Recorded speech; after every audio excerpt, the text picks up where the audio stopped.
Greetings viewers, you are watching Times of Uttaranchal with me Jyotishmoy Borua. Welcome to this special interview with a distinguished academic and visionary leader in the field of energy and sustainability. Today, we have the privilege of speaking with a renowned scholar, researcher and administrator who has made remarkable contributions to academia, research and industry. His research spans renewable energy, energy conservation, green buildings and energy storage, and his groundbreaking work has earned him global recognition. He has been ranked among the top 2% researchers worldwide in energy by Stanford University for 3 consecutive years and was honored with the Lifetime Achievement Award 2023 for his exceptional contributions to academics and research.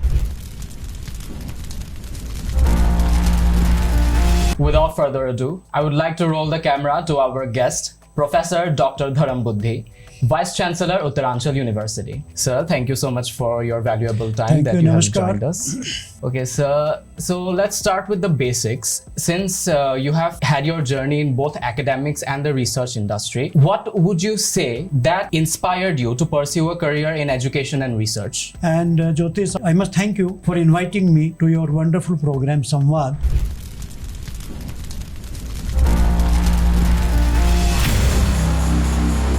Your channel would be able to make a voice of the people, to the people, for their concerns, for their ideas, for their innovations, for their research and the societal values. Yeah, basically when I did my post-graduation, at that time you see any country, even across the world, energy was one of the issues. Environment was also another issue. And if we analyze the data, energy is the backbone of any country's economic conditions. If you have to grow more, if you have to improve your economy, you need more energy. So therefore, I decided to start my career in the field of energy. And when we talk about the energy, there are 2 kinds of the energies are available. One is, which is a conventional energy at that time when I started my career, and that was basically based on coal. And second was the non-conventional energy, which was basically based on solar, wind, biomass, geothermal, similar kind of energies. Because the coal-based energy has a negative impact on environment, and energy and environment, they are basically to be studied together. So I decided, let me continue my studies, doctoral degree, doctoral research in the field of energy, and that energy with particular focus on renewable energy. So I took a topic with my professor, and that was on solar energy and how to store that solar energy. That's the way I started my journey in the field of energy. So, sir, my next question would be, as you're the Vice Chancellor of Uttaranchal University, what would you say in terms of academic research and its growth? What is your vision for the university? Jyotish, I think this is the question which has to be talked at every level. Yes.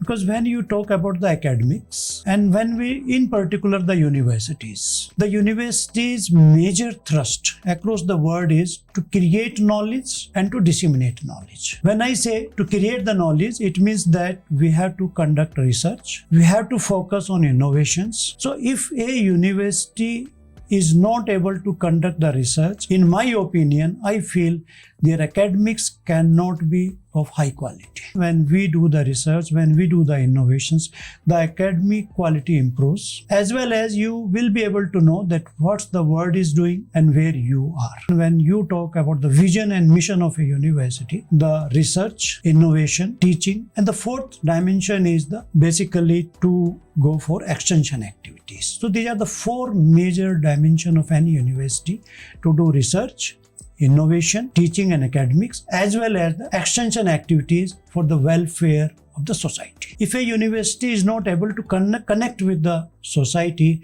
I feel again somewhere we are again missing something in the university. Very right, sir. So you have held multiple leadership roles at multiple institutions. So what challenges do you see in today's time in higher education, like especially in research-oriented universities? And how do you plan to address them right here at Uttaranchal University? If we see the research as a challenge, I say it's an opportunity when you are a teacher in a university. Because as a teacher, you can deliver to your students the new ideas, the new concepts, the new theories. When I feel as a challenge, major challenge for any university is the finance. Because generally the government of every country is not having the required resources for research, and the industries are not coming forward to support it. So if we talk about the Uttaranchal University, the university is making all efforts to take research as a mission, research and innovation as a mission. And we have planned that even our students of UG level, PG level, research, doctoral level, every student should contribute, should design in such a fashion his or her studies that he or she should be able to do some research work, to contribute something towards innovation, and to do something new which he can or she can add to his or her profile.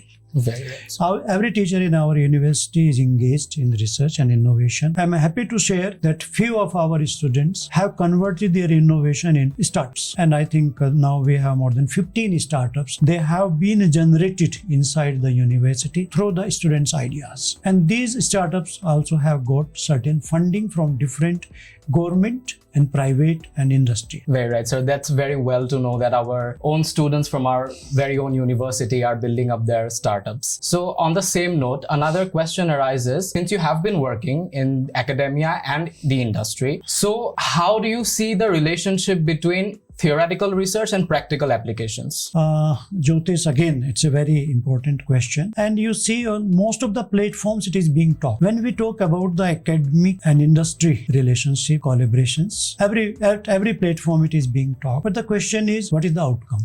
I started my career as a teacher, but later on I shifted to industry. And then I saw that whatever we are doing at university level, perhaps what is the requirement at the industry level, there is a gap. I try to understand what kind of the gaps are. And for my particular subjects, I try to minimize those gaps. And then I found that if my students, or as a faculty, if I visit the industries frequently, I connect with the persons, those who are working in the process of the industry. So in my opinion, you can understand better. And then the curriculum is generally okay, but the delivery of the curriculum, if it can be mapped with the requirement of the industry, so I feel the requirement of skills, requirement of industry definitely going to play a major role for the growth, for the sustainability of any person, for their career growth and for their sustainability. Okay, sir. Now let's talk about innovation wise. Okay, so you have published over 250 research papers and you hold 150 plus patents. Can you share and pinpoint a particular discovery or innovation of yours that you are most proud of? I think our audience would really like to know. Yeah, Jyotish, I think it's a wonderful question. I know I started my doctoral in the year of 1984. And at that time, perhaps the patents generally were not talked. Okay. Across the country. Majorly was the concern of the research publications. I started, as I mentioned, the research in the field of energy storage and in particular in thermal energy storage. Okay. That has certain applications. But generally as an academic institution, we publish the paper and then forget about it. Okay. I remember then one industry person, he approached me in the year of 2004. The research work which I did in the year of 90s. And then they were looking for a solution which can help them to grow. And the solution was basically based on a telecom sector. Okay. I think we all know the mobile sector was growing after 2000 in the 21st century. And they were looking, there were certain issues related to power and related to other conditions. So they were looking at thermal solutions, that if the power is not there, how my equipment, the electronic instrument can have a constant temperature. They approached me, we developed a solution for them, and I feel that was the happiest innovation which I did in my life. And the company was able to earn crores of rupees out of it. And not only crores of rupees, that also helped to reduce the noise pollution as well as the other environmental pollution at that time. Okay. Wow, sir, that's really great to know about a page from your storybook where you helped someone earn something through your innovative idea. And I think that's one of the most beautiful things that a researcher can do. Sir, being ranked among the top 2% researchers globally by Stanford University and Elsevier, which is a remarkable achievement in itself. What do you think sets your research apart? Jyotish, when you do research, the most important part of any research is how it has been cited by others. Okay. When I say cited means it has been read by the people, it has been cited by another scientist. And I'm happy to share that one of my paper has more than 7,000 citations individually. Okay. So it means that my research is being read being quoted by the scientists across the world. So when the Elsevier and Stanford University develop a 2% ranking of the scientists of the world, then they are looking how many publications you have, what kind of the quality you have, how many people have cited your research papers, there are different parameters for that.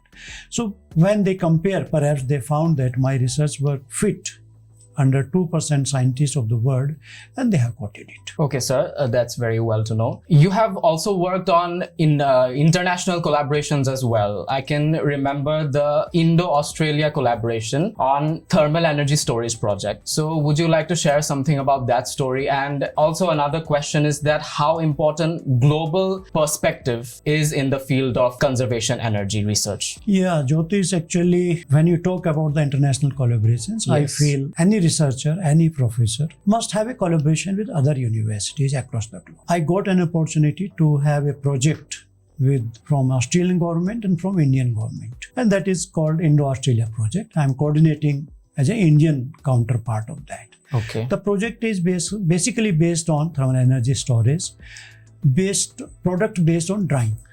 Presently, we don't have a solar drying systems which can be used as a mass production. Okay. So this particular project has been designed in such a fashion that we can have a commercial drying to dry the grains, pulses and other vegetables and fruits across the country in India. If I talk about the present scenario, there are pulse dryers are there, and these pulse dryers are generally using the fuel oil as a fuel, or they are also using the electricity. So we want to replace the electricity or the oil with the help of the solar energy. So in this particular project, what we are doing, we are using the solar energy to dry the grains, pulses, fruits and vegetables so that their life can be increased and they can be used whenever you don't have those crops. Okay, so since we are already in the subject about global collaborations, what according to you India can learn the lessons from global best practices in green energy and sustainability? If we talk about the green energy and sustainability, of course, India is doing very good. I remember in 2010, India started one mission that is called Solar Mission, National Solar Mission in 2010. At that time, the government of India decided to increase the share of solar energy, wind energy, or other renewable energies in the field of power. I'm happy to share that now the government of India has decided that at least my 50% of power requirement should be met from renewable energies. I think by 2070, the government of India has planned that we should have a net carbon zero. And I feel the government of India across the globe, the Indian government, the Indian population, the Indian industry are doing excellently very well in the field of sustainability and green power projects. Okay, sir. How vital do you think industry-academia collaboration is regarding in terms of advancement in renewable energy sources? How do you think it is, how do you think it can be improved? When Jyotish, I think definitely there is a need to advance the technologies always. Okay. Like if earlier we were talking that everyone was going to the industry. I remember when I started some projects in industry on energy conservation, we used to go to industry with some equipments, take measurements, collect the data, analyze it. But now the technology has changed. Now we are talking of industry 4.0 and next level is industry 5.0. When we talk about the industry 4.0 or 5.0, the cloud's source has become a very important part of that. Presently, what we are doing that when the data is collected online, and you can see that what I have to act, or in fact, you can take precautionary measurements that there may be going to a fault. There I have to make these changes for energy conservation. So now using the latest technologies, latest sensors, latest cloud computing technologies, and Energy 4.0 is one which we also conducted one training program with the help of industries on Energy 4.0, where we shared the information with the participant that how you can make use the live data to take corrective actions. So I feel now the technology has changed a lot and there is a need to make more use of such new technologies. Very right, sir. Since we have already done some serious conversation about energy and resources, now let's shift to some entertainment. So, sir, who would you say is your favorite actor and actress? Yeah, Jyotish, if you see in our time, at the time in the 80s, 90s, Amitabh Bachchan was very popular. Okay. And I feel still, I used to see his movies. In fact, recently I have seen it many times. Kabhi Khushi Kabhi Gum, Yes. Bhagwan, two of my favorite films. Yes. I have seen them, I think maybe 10 times yet. Yes, Amitabh Bachchan will always be the big B. Okay, sir, I have notably heard that you are a good singer. So, shifting to the singing industry, who is your favorite singer, current and past? If we talk about the past, Lata Mangeshkar, of course, Okay. has been one of the best singer in the country, and for me also. And if we talk as on today, I feel the Sunidhi Chauhan, she also copied the similar kind of songs. So I think Sunidhi Chauhan as on today, and the old. Great Lata to know that. Mangeshkar. Great to know that, sir. I mean, we are fans struck by Sunidhi Chauhan currently. So, sir, being a mass communication student myself, I would like to know that what is your opinion on incorporating the relation between media and AI? How will it be useful and how we can make proper use of it? Jyotish, in my opinion, AI is going to play a major role in all fields. And I feel the media cannot be excused. I have seen that recently certain TV channels, they have already used as an anchor, AI anchors. I feel the AI is going to play a major role in media also, to collect the data, to analyze the data, and sometimes it may be going to help you forecasting. Forecasting means what is going to happen in after 4 years, 5 years, 10 years. So AI data analytics can help the media in a better way. Further, in my opinion, the AI in media also going to support to create the old systems and how it is going to be done converting into the new systems. That's also very important. Suppose if you want to see any old hero of a film or a heroine of a film, how she was looking in her childhood, and how she will be looking at the age of 90 or 100 years. So these are all you can make use of AI. Right here, meanwhile, this discussion, a question arises about artificial intelligence versus human intelligence. There has been several debates going on over the past couple of months or years that AI will occupy most of the jobs. There will be lack of jobs for humans. So what is your take on that? How will it look in the future? Jyotish, this question I have faced at few other places also. But in my opinion, any technology which is coming up, perhaps going to provide you more and more opportunities. I remember in 1985 or late 80s, when people were talking of computer technology. Yes. Our Prime Minister at that time was keen to have this technology in the country, and there was a lot of opposition across the country that if the computer would be employed in different organizations, there would be no employment. Okay. But you see today, our majority of employment is basically based on computer technology. So in my opinion, there is a myth that if the AI would be there, going to take the jobs of the human beings. No. I feel we will be getting more and more opportunities in jobs, and hope that if we'll take this as a challenge to create the job opportunities, I'm happy to share that people will be getting more and more jobs in the field of analytics, basically. Okay, that's a very interesting take on this whole AI versus human intelligence thing, sir. And we are really glad to know about your opinion on this. Sir, you have received numerous accolades, including the Lifetime Achievement Award in 2023. So I think our audience would really like to know what was your reaction back then and what was the story behind it. Jyotish, to receive any award, it always gives you happiness. I'm also very happy.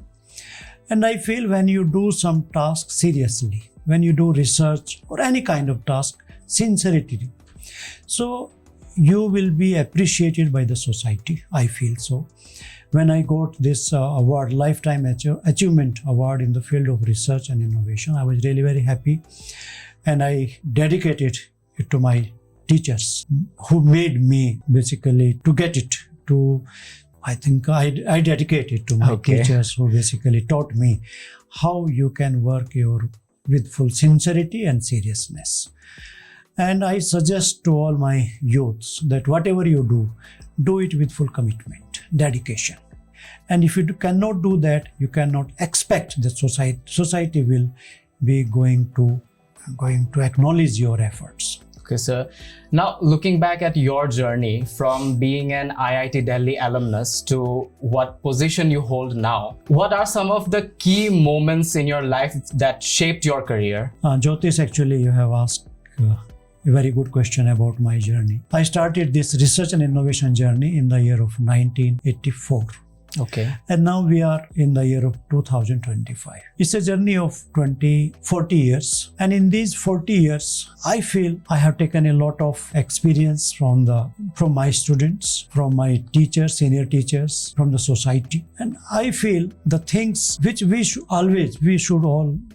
do, that how we can make our research useful to the society. As you asked, the happiness event was when my research was acknowledged, used in the industry, and earns about 1,000 crore rupees by the industry. That was the happiest period for me. So thank you so much, sir, for your time. It has been quite a memorable interview, and thank you so much for sharing your invaluable insights with us, and we look forward. And here at Uttaranchal University, we are really fortunate enough to have a visionary leader like you who will guide us towards excellence. Thank you so much, sir. Thank you. Thanks, Jyotish.